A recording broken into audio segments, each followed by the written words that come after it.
안녕하세요. 잡다한 이야기 채널입니다. 제 3편 소방학개론 시작하겠습니다. 제 1장 연소이론. 연소의 정의가 있는데요. 간단히 물질이 격렬한 산화반응을 함으로써 열과 빛을 발생하는 현상, 이렇게만 알고 계시면 되고요. 중요한 거는 그 밑에 있는 연소의 요소 중 3요소가 중요합니다.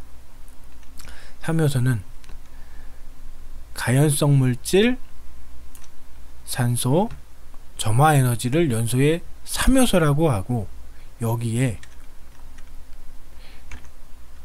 연쇄 반응을 더한 것이 4요소다 이렇게 되어 있죠. 그럼 문제가 어떻게 나올까요? 연소의 3요소가 아닌 것은 하고 연쇄 반응이 같이 껴있겠죠.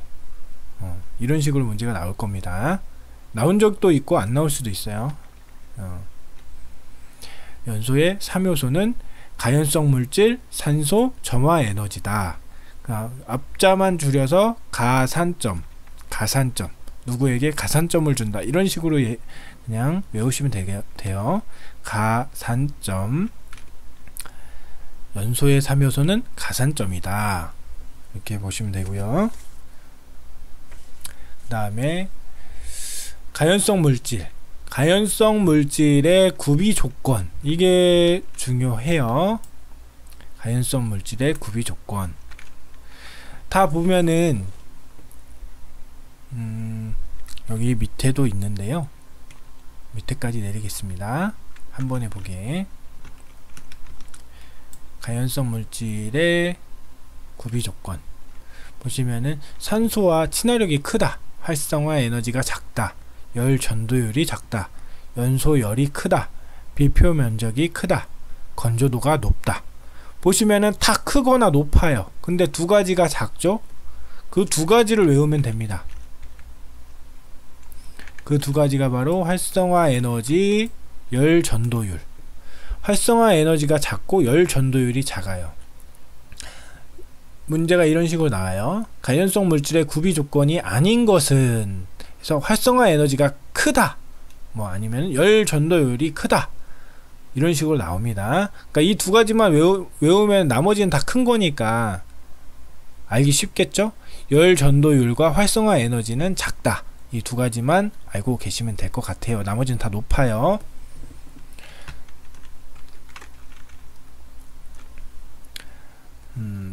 그 다음에 산소 공급원은 약 21%예요.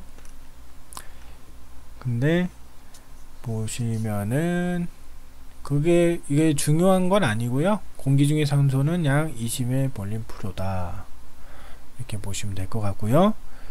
쭉 내려와서 나머지는 다 외울 필요는 없어요. 외로워서 연쇄 반응에서 물질이 활성화된 상태를 라디칼이라고 한다. 주변에 분자를 공격하는 성향이 있다. 반응성이 매우 강하다. 이 정도만 알면 될 것 같고요. 여기 보시면은 연소에 3요소가 있고 4요소가 있죠. 4요소에는 연쇄 반응이 붙어 있습니다. 이걸 알고 계시면 되고요. 여기서 중요한 건 이 연소 3요소와 한계 산소 농도예요. 한계 산소 농도 14에서 15, 이것만 알고 계시면 됩니다. 14에서 15. 넘어가서 연소의 형태, 이거는 중요한데 고체 연소의 기준 이렇게 보여드릴게요. 여기 보시면은 분해 연소가 있고, 증발 연소, 표면 연소, 자기 연소, 이렇게 네 가지가 있죠. 근데 이 네 가지를 다 외우면 좋은데 우리는 시간이 별로 없잖아요. 뭐만 외우면 된다? 두 가지만 외우세요. 분해 연소는 목재, 종이, 석탄이다. 증발 연소는 고체, 파라핀, 뭐 황 이런 식이에요. 증발은 뭐예요? 그냥 수중에 증발된다는 거죠. 양초로 태우면 증발되잖아요. 고체, 파라핀. 여기에서 한 가지를 더 추가하자면은 표면 연소는 숯, 코크스 뭐 이 정도. 근데 보통 증발 연소를 외우시면 돼요. 증발 연소는 고체, 파라핀, 양초. 우리는 시간이 별로 없으니까 내려오셔서 내려갑니다. 기체 연소 확산 크게 중요하진 않고요. 여기 연소의 특성이 조금 중요합니다. 연소의 특성 인화점. 인화점은 가연 물질의 최저 온도, 인화가 가능한 물질의 최저 온도예요. 인화점, 불이 붙는 온도죠.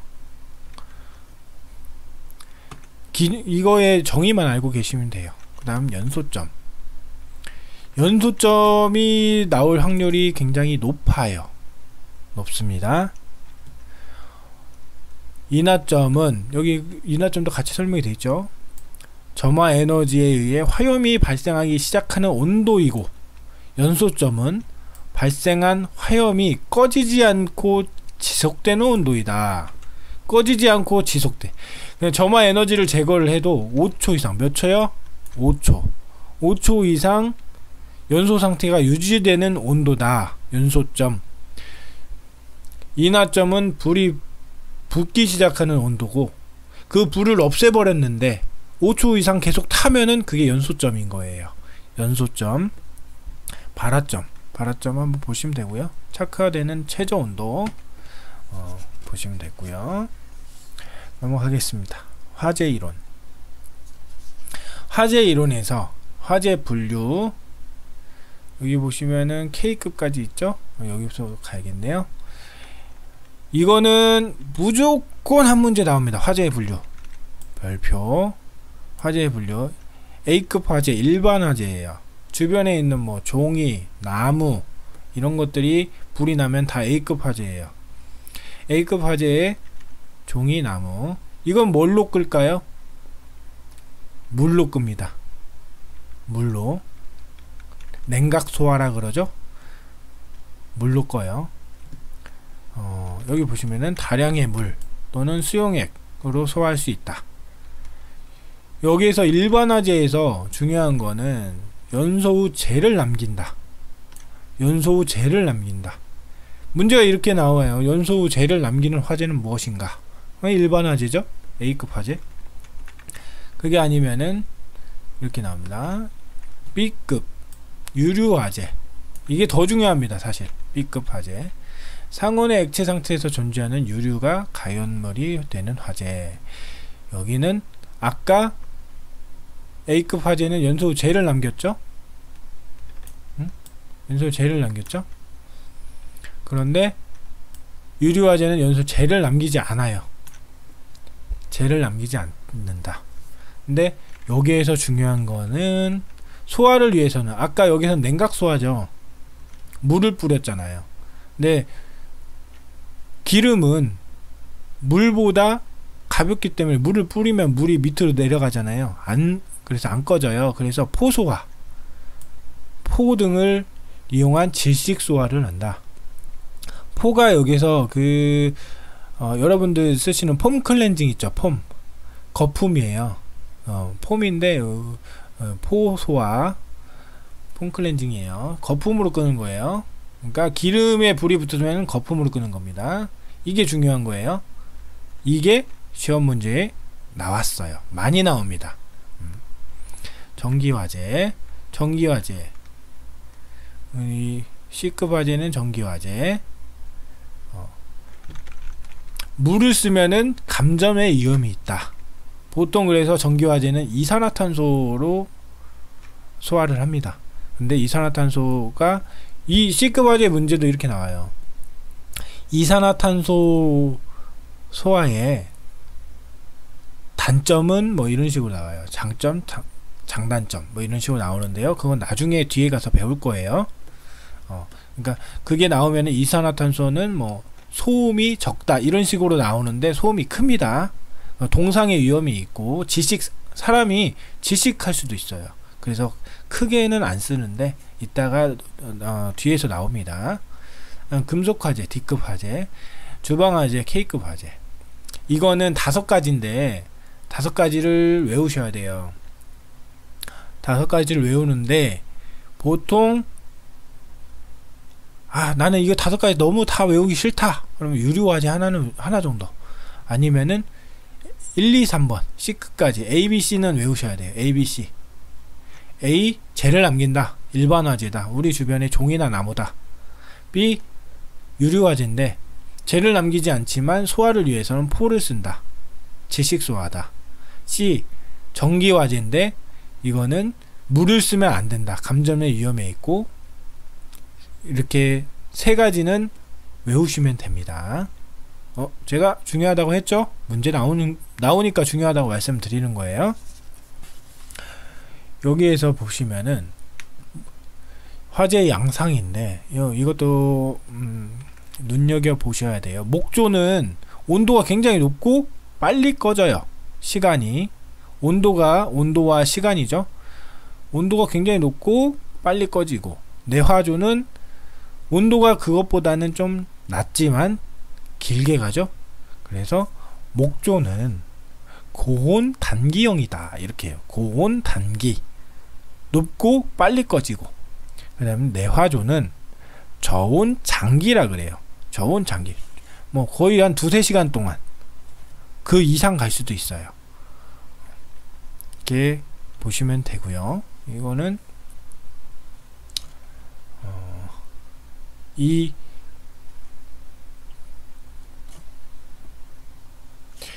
순서는 외우셔야 돼요. 1번 초기, 성장기, 최성기, 감쇄기. 그러니까 처음에 불이 붙어서 계속 성장한 다음에 최대치로 다 태워버리는 거예요. 다 태우고 나서 꺼지는 거죠. 이것도 문제에 나옵니다. 초기, 성장기, 최성기, 감쇄기. 근데 보기가 이렇게 4개가 아니라 5개로 나올 수가 있어요. 플래시 오버가 여기에 들어갈 수가 있거든요. 그럼 어디에 들어가냐? 3번에 들어갑니다. 2번과 3번 사이에 초기, 성장기, 플래시 오버, 최성기, 감쇄기예요. 다시 초기, 성장기, 플래시 오버, 최성기, 감쇄기. 이렇게 순서로 갑니다. 여기 플래시 오버 바로 나오죠? 플래시 오버란 무엇인가? 플래시 오버에서 중요한 거는 복사열입니다. 복사열에 의해 내장재나 가구 등이 일시에 발화점에 이르러 가연성 가스가 축적되면서 일순간 폭발적으로 전체가 화염에 휩싸이는 현상, 플래시 오버예요. 자, 복사열은 뭐죠? 복사열 이거 문제에 나옵니다. 전도는 접촉해서 가는 게 전도고요. 복사는 접촉을 안 했는데도 불이 붙어요. 그러니까 한 번에 팡! 이게 그러니까 최성기 이전에 오는 게 플래시 오버예요. 그 다음에 백드래프트. 이거는 소방관들 TV에서 많이 나오죠. 많이 보여주죠. 그러니까 불 나면은 창문이나 문을 함부로 열지 말라 그러잖아요. 그게 왜 그러냐? 문을 개방할 때 신선한 공기가 유입되어 실내에 축적되었던 가연성 가스가 단시간에 폭발적으로 연소함으로써 화염이 폭풍을 동반하여 실내로 분출되는 현상. 그러니까 이건 폭발하는 거예요. 그러니까 문을 영상 같은 거 보면은 백드래프트는 문을 개방하고 한 5초에서 10초 정도 지나면은 폭발해서 화염이 밖으로 튀어나와요. 그러니까 플래시 오버, 백드래프트 잘 아셔야 되고요. 그 다음에 마지막에 롤오버. 롤오버는 뭐 화염이 연소되지 않은 가연성 가스를 통해 전파되는 현상이래요. 요 정도만 알면 돼요. 사실 롤오버는 넘어갑니다. 중요한 거는 백드래프트, 플래시 오버. 그 다음에 넘어가겠습니다. 보시면은 아까 목조화재는 뭐였죠? 고온 단기. 온도가 1100에서 1350도에. 근데 이것도 30분이면 꺼져요. 채성기가 약 10분, 감쇄기가 약 20분. 쳐드릴게요. 온도가 1100에서 1350도고 채성기까지가 10분, 약 감쇄기까지가 20분 해서 30분 정도예요. 그런데 내화조가 아까 제가 뭐라 그랬죠? 저온 장기형입니다. 저온 장기형. 온도는 800에서 1050도. 그런데 두세 시간이 타는 거예요. 목조화재는 30분이랬죠? 근데 두세 시간. 내화조는. 자, 이제 넘어가서 열 전달, 화재 현상, 열 전달. 여기 전도 나오죠? 대류, 복사. 아까 제가 말씀드렸죠? 전도하고 복사는 말씀드렸죠? 전도 뭐라고 했죠? 접촉해서 간다 그랬죠? 여기에서 보시면은 직접 접촉하여 전달, 전도. 대류, 기체오나 액체 같은 유체 흐름에 의해 열 전달. 대류, 복사. 복사가 중요하다고 말씀을 드렸습니다.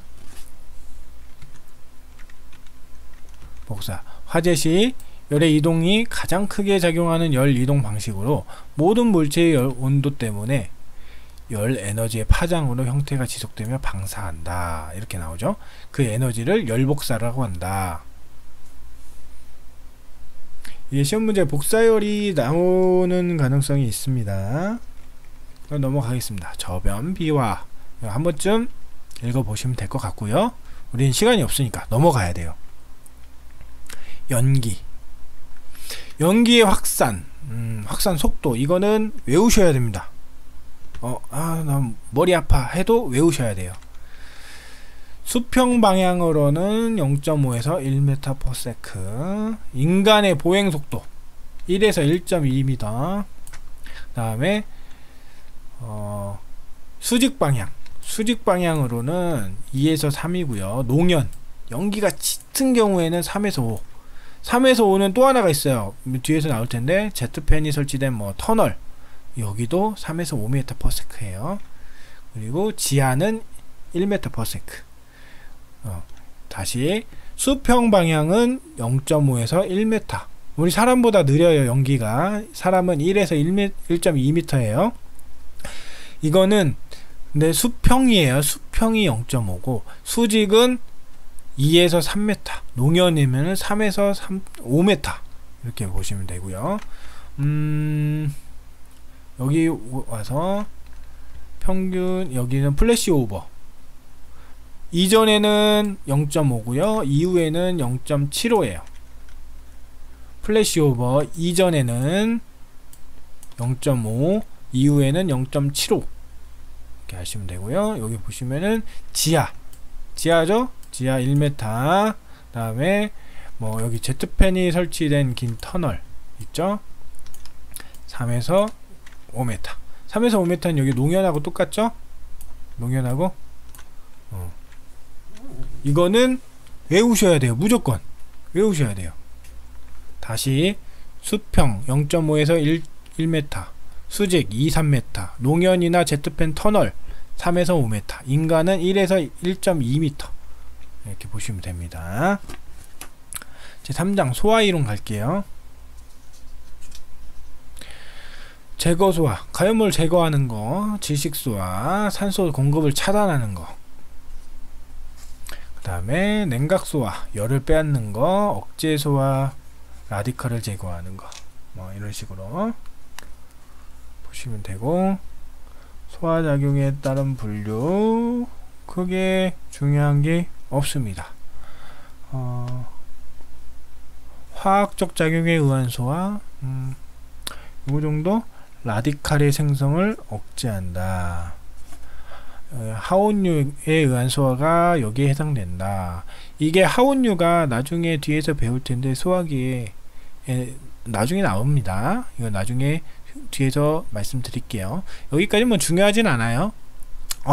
벌써 끝났습니다. 이로써 오늘 영상은 제3편 소방학개론이 되었고요. 오늘 하루도 고생하셨습니다. 감사합니다.